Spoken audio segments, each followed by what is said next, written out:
Welcome back to the garden, or maybe my yard at the moment. My name is Megan, and where I live, it has been storming and extremely hot this last couple of weeks. So I haven't been in the garden a whole lot. In fact, the only thing I got done was dumping a green tub that I had tried to make into a reservoir type planter. But because of that, I wanted to talk to you guys about weeds and how I use, or what I use to identify them. So what I typically do will be to either take a picture of it, or if I have Wi-Fi from where I'm at, I can actually just click search with phone or search with camera and take a picture right then. And then it will often pull up all of the information I need about a plant and some additional resources. So, for instance, the clover, which back when it was drought-ish in this area this spring, I do believe this was the reason my yard looked greener than most. We have a large amount of clover throughout it, and it's also a nitrogen fixer, so it will actually sort of pull nitrogen to its roots, and then the other plants can use that as things cycle through. So, and it also seems to be more heat tolerant than the grass that they planted around here. So anyway, it appears green, it stays short, and is generally nice, but it's apparently invasive in this area. But it was actually one of the things suggested in a book I'm reading that talks about living pathways in this one section. And so clover was one of the options for living pathways. Now, I will say it is invasive in my beds as well, because it's apparently invasive in the area. Imagine that.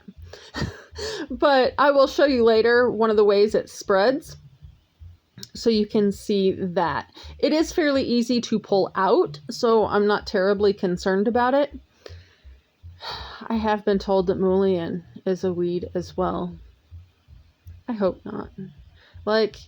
That's got to be producing an absolute ton of seeds, and I would be devastated if this entire thing was these gigantic things. Although, I guess the first year leaves are what is good for medicine, so maybe I could pull those and use it in the herbalist cabinet.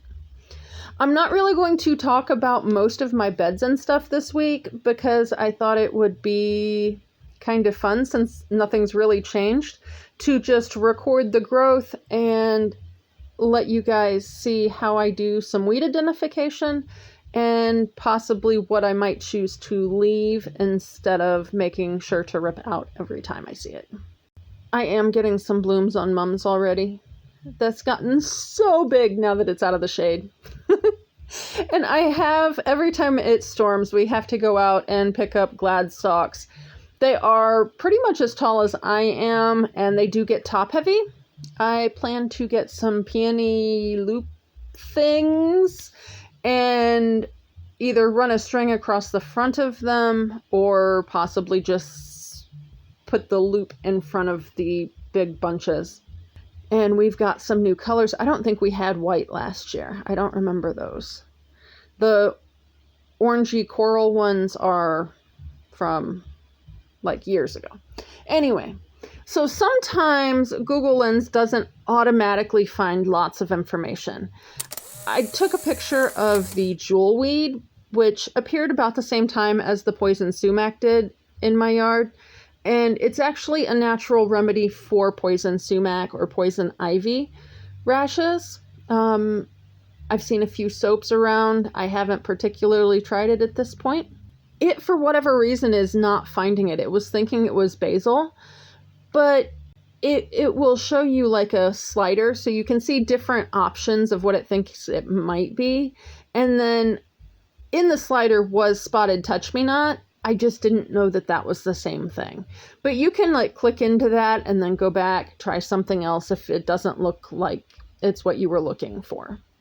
Once you find the right thing, if it's not coming up with a whole lot of facts, just type facts in at the end.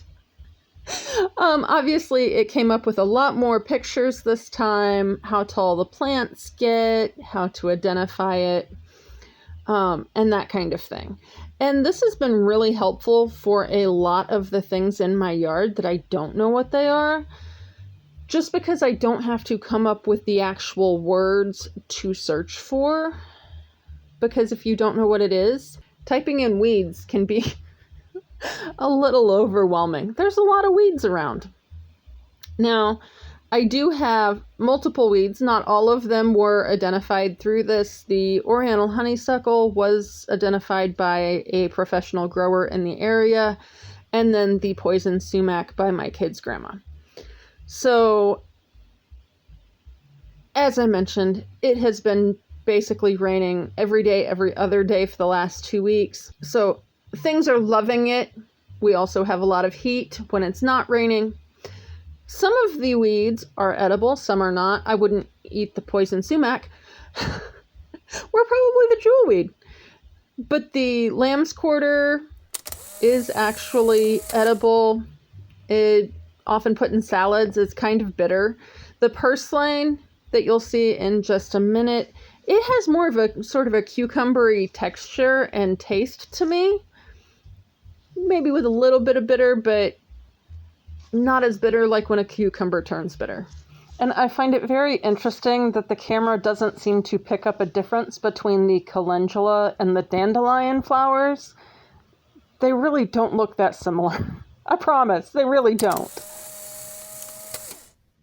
With all of the rain, I am getting suckers on the maple trees again. And then this is more of that clover, and I just wanted to show you how it spreads because it is spreading over top of the mulch in my asparagus bed.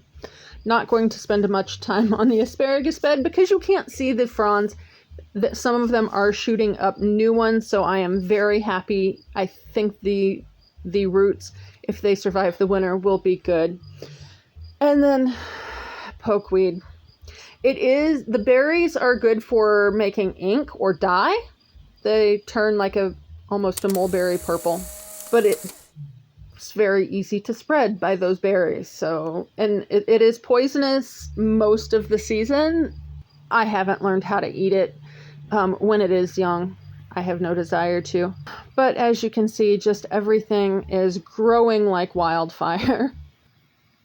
That is where the green tote had been. Hopefully that will fill in. Most of the grass does. At what point, if you know, do you collect the seeds on garlic? They're almost looking like little corms. So yeah, if somebody knows how to harvest garlic seed, can you let me know? The bee balm is blooming. What there is left of it. Bee balm actually prefers full sun, so it does not like the shade of the mulberry tree, and it has been getting beaten up by wind from the storms as well. Have a great week, you guys. I will hopefully see you on Tuesday for Tiny Tidy Tuesday, and possibly next Sunday for a book review of that soil book I'm reading.